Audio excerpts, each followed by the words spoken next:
Fired first in a brutal downsizing, my unrelenting quest for revenge that led to a thriving rival company. Based on the storyline provided and analyzing the viral story factors, here's the complete story. Fired first in a brutal downsizing, my unrelenting quest for revenge that led to a thriving rival company. I still remember the fluorescent lights buzzing overhead in the conference room that Tuesday morning. The smell of stale coffee mixed with nervous sweat filled the air. I thought I was walking into another routine project meeting. But the moment I saw the serious faces around the table, my stomach dropped. My boss, Marcus Kane, sat at the head with his usual smug expression, flanked by HR representatives I'd never seen before. "Vivienne," Marcus began, his voice dripping with false sympathy, "due to budget constraints, we're implementing immediate workforce reductions." The words hit me like a physical blow. After 5 years of dedication, countless overtime hours, and successfully managing 3 major projects, I was being laid off. The manila folder sliding across the table contained my termination papers. My hands trembled as I picked up the documents. Around me, other department heads avoided eye contact. The silence was deafening, except for the persistent hum of those awful lights. Marcus continued speaking about restructuring and difficult decisions, but his words became white noise. I realized this wasn't about budget cuts. This was personal. Walking through the office toward my desk felt like a death march. Every step echoed in my ears as conversations stopped and heads turned. I could feel their stares burning into my back. The whispers started immediately, hushed voices discussing my sudden departure with barely concealed excitement. "Finally cleaned house," I heard someone mutter behind me. Another voice chimed in. About time Marcus got rid of the dead weight. My face burned with humiliation. These were people I'd worked alongside for years, shared coffee with, celebrated birthdays with. Now they were treating my firing like entertainment. I packed my belongings into a cardboard box with shaking hands. My diplomas, family photos, and the small succulent I'd nursed for 3 years. Everything that made the space mine was being erased. Security stood nearby, watching my every move like I was a criminal. The degradation was complete. As I carried my box toward the elevator, I heard Marcus's booming laugh echoing from his office. He was probably already celebrating, planning how to redistribute my projects to his favorites. That sound would haunt me for months. I called my best friend, Amanda, from my car in the parking garage. My voice cracked as I explained what happened, expecting comfort and outrage on my behalf. Instead, I got a lukewarm response that felt like another slap in the face. "Maybe this is a blessing in disguise," Amanda said, her tone suggesting she was multitasking. "You've been complaining about that job for months. Time to move on and find something better." Her dismissive attitude stunned me. Where was the righteous anger? Where was the friend who should have been furious at my mistreatment? "You'll bounce back quickly," she continued. "Just don't dwell on it too long. Nobody likes a bitter person." The words stung worse than Marcus's termination speech. I needed support, not life coaching. I needed someone to validate my pain, not minimize it. Hanging up, I sat in my car feeling more alone than ever. If my closest friend couldn't understand the betrayal I felt, who could? The isolation was crushing. I realized I was truly on my own in this fight. That evening, while going through my work files at home, I discovered something that made my blood run cold. Buried in my email archives were conversations between Marcus and the regional director discussing performance issues that never existed. They'd been planning my dismissal for months, fabricating reasons to justify it. But that wasn't the worst part. I found evidence of Marcus approving inflated vendor contracts in exchange for kickbacks. Falsified expense reports, manipulated project budgets. The company I'd loyally served was rotten to its core, and Marcus was orchestrating it all. My hands shook as I screenshot every incriminating email, every suspicious transaction. This wasn't just about my wrongful termination anymore. This was about exposing the corruption that had been happening right under everyone's noses. I created a secure folder on my personal laptop and began organizing the evidence. Names, dates, amounts. Everything was meticulously documented. Marcus thought he'd gotten rid of a problem, but he'd actually created his worst nightmare. Someone with nothing to lose and everything to prove. The next morning, I drove to my parents' house, hoping for the support I hadn't received from Amanda. Instead, I walked into another devastating blow. My brother, Kevin, was there with his wife, and their reaction to my news was worse than I could have imagined. I hate to say it, but maybe you weren't cut out for that level of responsibility, Kevin said, not even looking up from his coffee. Corporate management isn't for everyone. Maybe you should consider something more realistic. My mother's pitying expression was almost worse than his words. She patted my hand like I was a child who'd failed a test. Honey, maybe this is God's way of telling you to find a nice, stable job. Something less stressful. The condescension was suffocating. My own family was treating me like a failure, like I somehow deserved what happened. They had no idea about my accomplishments, my track record, or the corruption I'd uncovered. In their eyes, I was just another casualty of corporate downsizing. I left their house with fire in my belly. If my family couldn't see my worth, I'd make sure the entire world could. 3 weeks later, I attended a networking event downtown, more out of desperation than hope. That's where I met Helena Rodriguez, a successful entrepreneur who'd built her consulting firm from nothing. She listened intently as I shared my story, her dark eyes sharp with understanding. "You know what your problem is?" Helena said, leaning forward. "You're thinking like an employee instead of an owner. You have inside knowledge, industry connections, and now you have motivation. Why are you looking for another job when you could be creating one?" Her words hit me like lightning. I'd been so focused on finding another position that I hadn't considered the obvious alternative. I had everything I needed to start my own consulting firm. Everything except the courage to take the leap. "The best revenge," Helena continued with a knowing smile, "is massive success. Show them what they lost. Build something so impressive that they'll regret the day they let you go." That night, I lay awake planning. Not just a business plan, but a revenge plan. I would create a consulting firm that would steal clients, expose corruption, and prove that Marcus had made the biggest mistake of his career. I spent the next month crafting my business strategy with obsessive detail. Using my insider knowledge of the industry, I identified every weakness in Marcus's operation, every client pain point, every service gap. My new firm, Phoenix Strategic Solutions, would be everything his company wasn't: ethical, innovative, and genuinely focused on client success. I worked 18-hour days from my kitchen table, building a website, developing service packages, and creating marketing materials. Every detail was perfect. Every word carefully chosen to position Phoenix as the superior alternative to traditional consulting firms. My savings account dwindled as I invested in professional branding and legal setup. But I didn't care. This wasn't just about money. This was about vindication. Every late night, every sacrifice was fuel for the fire burning inside me. I researched Marcus's biggest clients, studying their needs and pain points. I knew exactly how to position Phoenix to steal them away. The hunter was about to become the hunted. My first breakthrough came when I reconnected with former colleagues who'd grown tired of Marcus's toxic leadership. 3 talented consultants, Tyler, Melissa, and Carlos, were ready to jump ship. They'd witnessed the same corruption I had and were eager to work somewhere with integrity. "We've been waiting for someone like you to make a move," Tyler confided during a clandestine coffee meeting. "Marcus has been impossible since you left. He's paranoid, micromanaging everything, and treating everyone like potential threats." Their inside information was invaluable. They told me about client dissatisfaction, upcoming contract renewals, and Marcus's increasingly erratic behavior. He was making enemies faster than he could count, and his paranoia was becoming his weakness. We formed an unofficial alliance. They would gather intelligence while maintaining their positions, and I would build the infrastructure to welcome them when the time was right. It felt like assembling a resistance movement, and the anticipation was intoxicating. Phoenix Strategic Solutions launched on a Monday morning with a professional website and targeted social media campaign. I positioned the firm as a boutique consultancy focused on ethical practices and innovative solutions, a not-so-subtle dig at the corporate corruption I'd witnessed. Within hours, the website was getting traffic from industry professionals curious about the new player. I'd crafted the messaging carefully, highlighting transparency, integrity, and client-first values.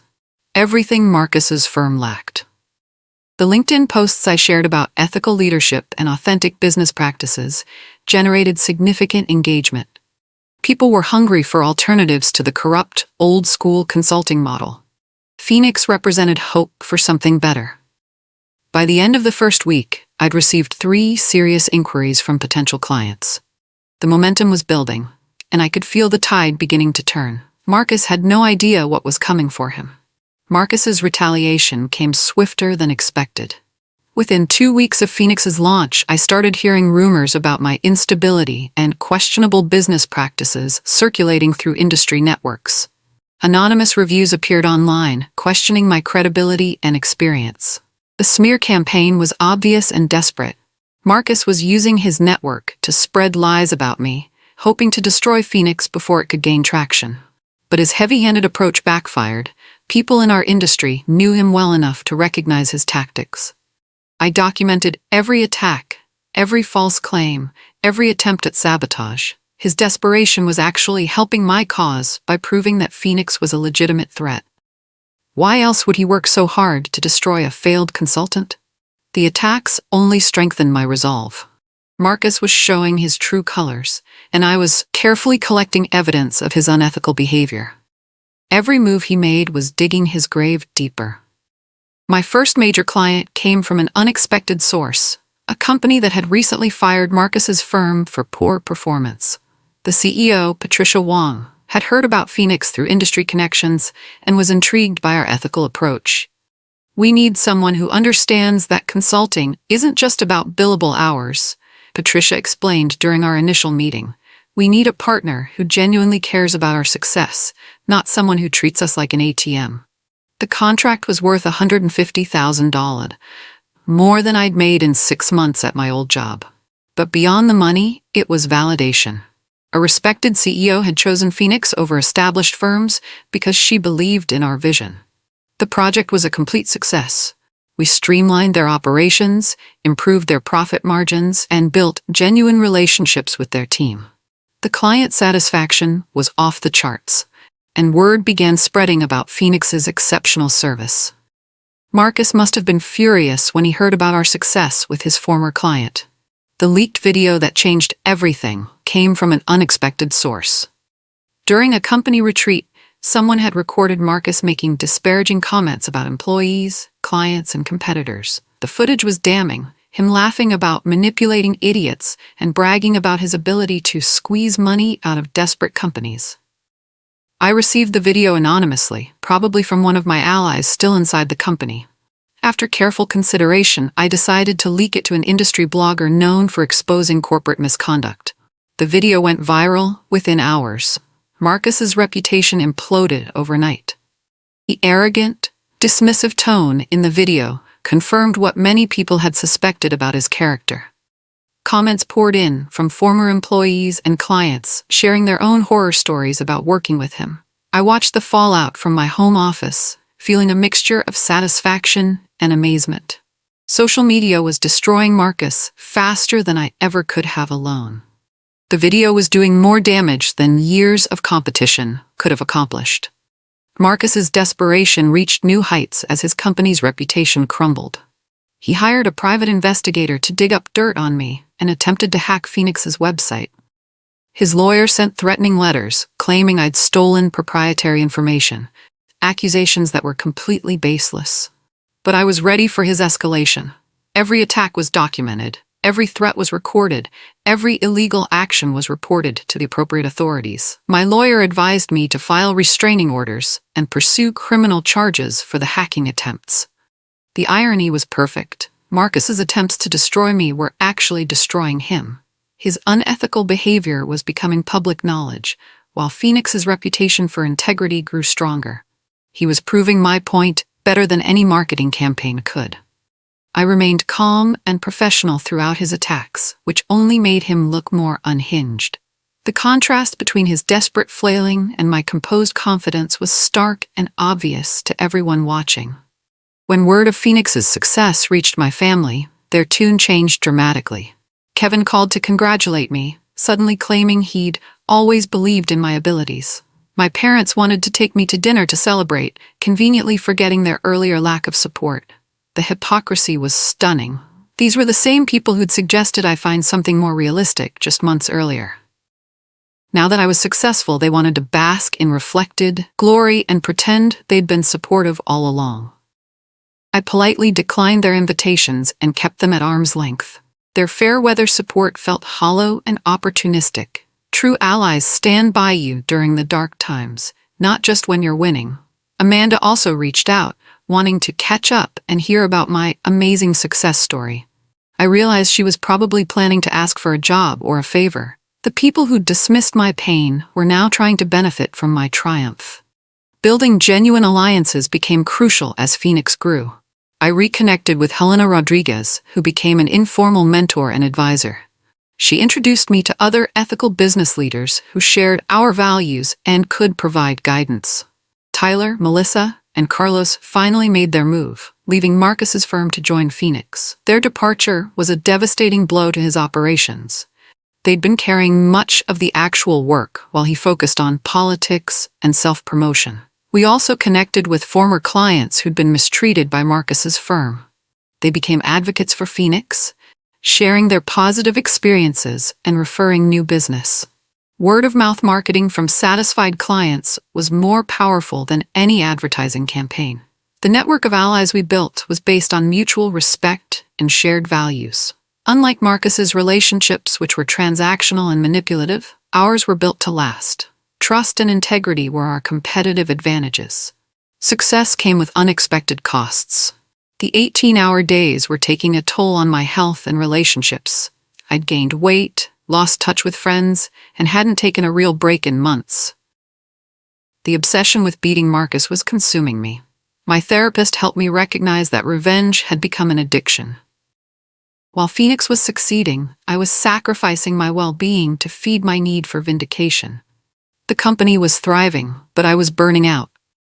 I had to make a conscious choice to shift my focus from destroying Marcus to building something positive. Phoenix needed to become about more than revenge. It needed to become about creating genuine value and meaningful change in the industry. The realization was difficult, but necessary.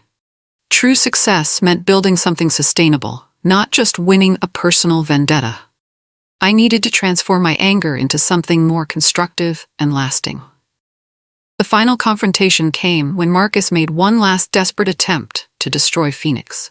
He released a press statement claiming I was operating illegally and had stolen confidential information. The accusations were serious enough to potentially damage our reputation and client relationships. I called an emergency press conference to address the allegations directly. Standing at the podium, I presented documented evidence of my legal business practices, client testimonials, and proof of Marcus's own unethical behavior. The contrast was stark and undeniable. The media turned the story into a David versus Goliath narrative, the ethical startup versus the corrupt establishment. Public opinion rallied behind Phoenix, and Marcus's desperate accusations only made him look more guilty and unhinged. By the end of the press conference, it was clear who had credibility and who was grasping at straws. Marcus had overplayed his hand and lost what little reputation he had left. The tide turned decisively in Phoenix's favor as clients began abandoning Marcus's firm en masse.